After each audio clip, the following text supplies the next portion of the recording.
Hey friends, welcome back to yet some more Reddit stories about entitled people, insane people, and all that kind of stuff. Hope you're all doing awesome today. Be sure to subscribe if you haven't yet for more Reddit content, and let's get into today's stories.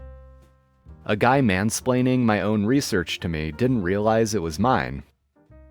I, 33 female, work in a very small, technical, specific, male-dominated field. I won't give too much information on it as I think you could easily find my identity if I did, but let's just say it's a subcategory of law. I graduated 9 years ago. For anyone wondering, the system in my country is different than in the US, so I only studied for 5 years, and am now a lawyer as well as a researcher. I publish some work here and there, but nothing too major, and no one outside of that field knows my work. Yesterday I went to a bar with a couple of friends who introduced me to one of their friends who works in the same field as me. I was pretty excited to meet him because it's rare to meet people who work in that field. He doesn't exactly do the same thing as I do. He's not a lawyer but a legal advisor, but we work on the same topics. So naturally, we started talking about our work. At one point, we were discussing a point on which we had different opinions, so I explained mine to him and he replied by saying that my opinion was based on nothing, while his was based on the work of a professional. You guessed it, me. He basically started explaining my work to me, but in a completely wrong way and missed all of my points. I asked him if he was sure that that was what the author meant, and he said that he was because it was pretty simple actually. For another good 20 minutes, he explained all of it to me in detail like I was a first-year law student. I didn't say anything because it was pretty funny to watch him say things that were completely wrong with so much confidence. After that, the topic changed and the night went on, but at the end of the night right before leaving, I decided to tell him that I was actually the person that wrote the work he had quoted, and that he hadn't really understood it. He reacted very badly and got angry, and he told me that I had manipulated him to humiliate him. He yelled at me for not saying it was my work at the beginning. I simply replied that he had embarrassed himself and left. I woke up this morning to texts from my friends saying I was wrong for causing drama and tension, and that I could have been nicer to their friend. I'm not exactly sure if I'm in the wrong there. I mean, yes, I could have told him right away, but is it that big of a deal that I didn't? Edit, I forgot to make this clear, and maybe it's a bit of a misunderstanding, but both conversations happened only between the two of us. We were the only ones talking about our work, and our friends also weren't really there when I told him that I was the author, so it's not like I publicly humiliated him. The only thing embarrassing for him here is that a woman seems smarter than him, and I think that's what he had an issue with. Cab driver rips me to shreds, thinking I can't understand him, but I can. Obligatory, this happened several years ago, a few months after I had moved to Chicago. I had moved there from Romania, where I'd been living and going to school. Love Romania, people are great, drop what you're doing and visit. Anyway, while I was there, due to my living situation, I had to learn the language fast and thoroughly. Not many people around me spoke English outside of the uni I was at. So fast forward to the few months after I arrived in Chicago. Imagine my surprise when the driver of the Uber I had ordered appeared to have a Romanian name. The area had a lot of Eastern Europeans, so I guess it shouldn't have been so surprising. I was really excited to talk to him and make sure I wasn't getting rusty, maybe make a friend. Up pulls the guy. I get in, he greets me, but he appears to be on the phone with a buddy or family member, so I just sit quietly in the back, listening in a bit. The person on the other end asks if the driver is getting off work soon. He responded with something like the following: "No, I still have a few hours left, then I'll go home. Right now I have someone in the car. God, I hate this country. The women here, so fat and ugly. At least this one has a nice chest, but why can't she lose some weight?" And he goes on and on about all the problems with me and other American women. Now, I've always been a bit on the chunky side, and you best believe the Romanians love to comment on it, so I was used to it. But I was a bit shocked that this guy was going off like that. Anyway, I'm just kinda sitting bemused in the back seat as we near my destination. Then I tell him, in Romanian, with all my might trying to pull off the distinct accent of the region I had been living in, "Can you just pull over there on the right?" I swear, this guy's head did the Exorcist girl head move, and he turned a shade of red I have seen nowhere else in nature.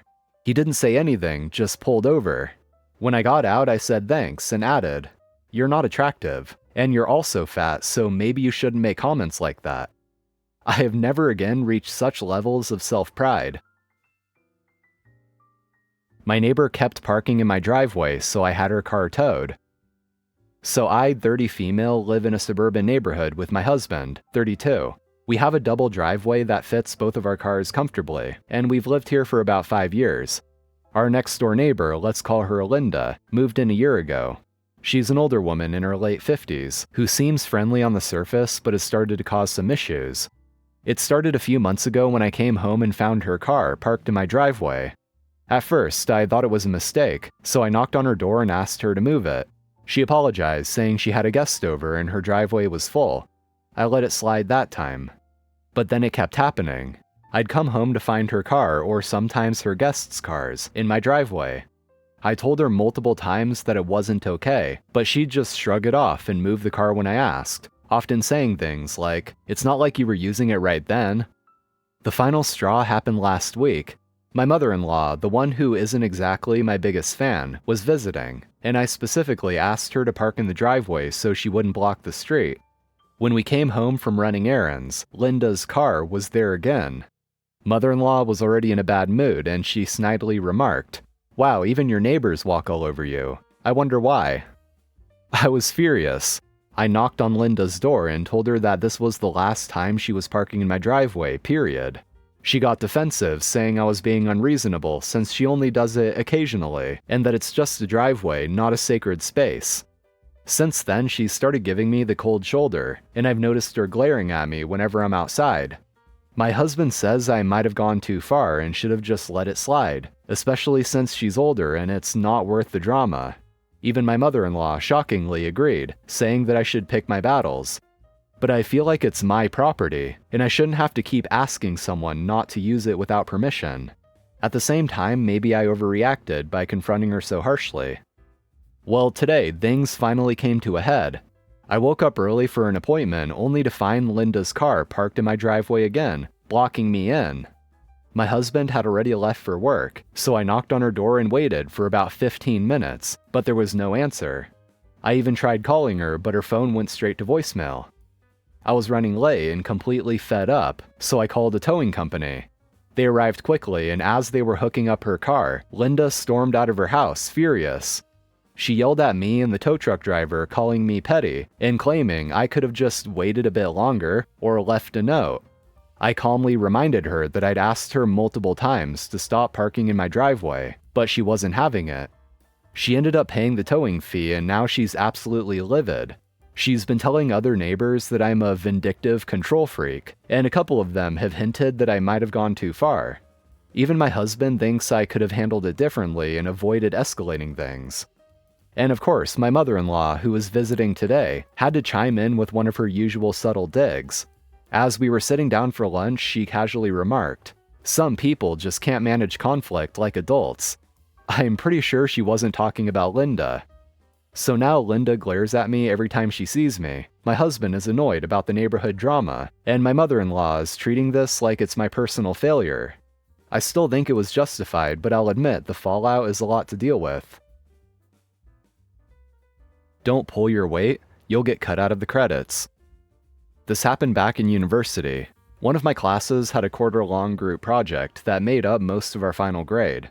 The professor had check-in deadlines, but we were expected to manage our own timeline. My group of 4 decided we would all have roles with different responsibilities on top of our writing sections to keep us organized. I want to say the roles were editor, secretary, tech, and leader, but it was something similar. One guy chose secretary, which had pretty simple jobs, keeping notes from meetings, keeping track of sources, etc. The problem was that he always found some reason to miss the weekly group meetings, so all his tasks fell to us. He then blamed us when he missed deadlines, claiming we didn't tell him when they were. He would know if he bothered to check the meeting notes where we kept a running timeline. Technically, this was his responsibility to update. Whatever writing he did contribute was procrastinated garbage, and the rest of us would have to scramble to redo his sections. We spoke with the professor to see if we could switch team members, but it was a small seminar, so no one else was available. She told us to work it out between ourselves. I tried to talk to him about it, but he always came up with some excuse and nothing changed. Finals week comes around, and as expected, his section was an unfinished mess. What finally made me snap was so insignificant it sounds silly. He had edited the title page and changed the author order, so his name was first. I was the editor, so I would do the last round of proofreading and formatting before turning things in. When I saw his name listed first after I spent most of the night rewriting his part, I lost it. So the last thing I did before saving and turning in the final report was completely remove his name from the document.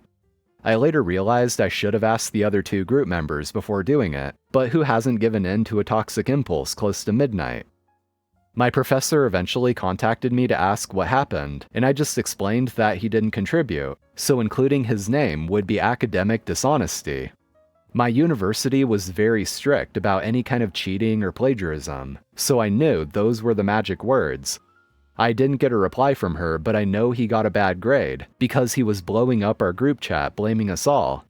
I ended up blocking his number and thankfully didn't run into him again.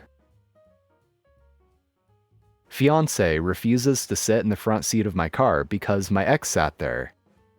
Hi everyone, I'm a 27-year-old male and I'm engaged to my fiancé, a 26-year-old female. And while we're planning for our wedding, something recently came up that's left me confused and conflicted. Here's the issue. My fiancé refuses to sit in the front seat of my car because my ex used to sit there. She says it makes her uncomfortable and feels like she's taking what someone else's. Instead, she insists on sitting in the back seat whenever we go somewhere, which honestly feels strange to me, like I'm her chauffeur. I offered to sell the car if it truly bothers her, but she told me not to because it would feel like she's forcing me to do something. However, she still won't sit in the front seat and avoids interacting with anything related to my past relationships. This is part of a bigger pattern. She's mentioned multiple times that she doesn't want to do things I've done with my ex, like cuddling on the couch during a movie or visiting places I've been to before. I've tried to be understanding of her feelings, but I'm starting to feel like I'm being held responsible for my past, which I can't change. It's also confusing because she keeps in touch with her own ex, occasionally texting or calling him, which I have no issue with as I trust her. Whenever these situations come up, she tends to withdraw emotionally, avoiding physical affection, not saying goodnight, or being distant. While I love her and want to work through this, I'm starting to feel like I'm walking on eggshells around her emotions, especially when they're tied to things I can't control, like my past. And that's going to be it for today, friends. Thank you for watching, I appreciate it. And as always, if you enjoyed, be sure to drop a like on the video and subscribe to the channel for more Reddit shenanigans. So take care, and I'll see you next time.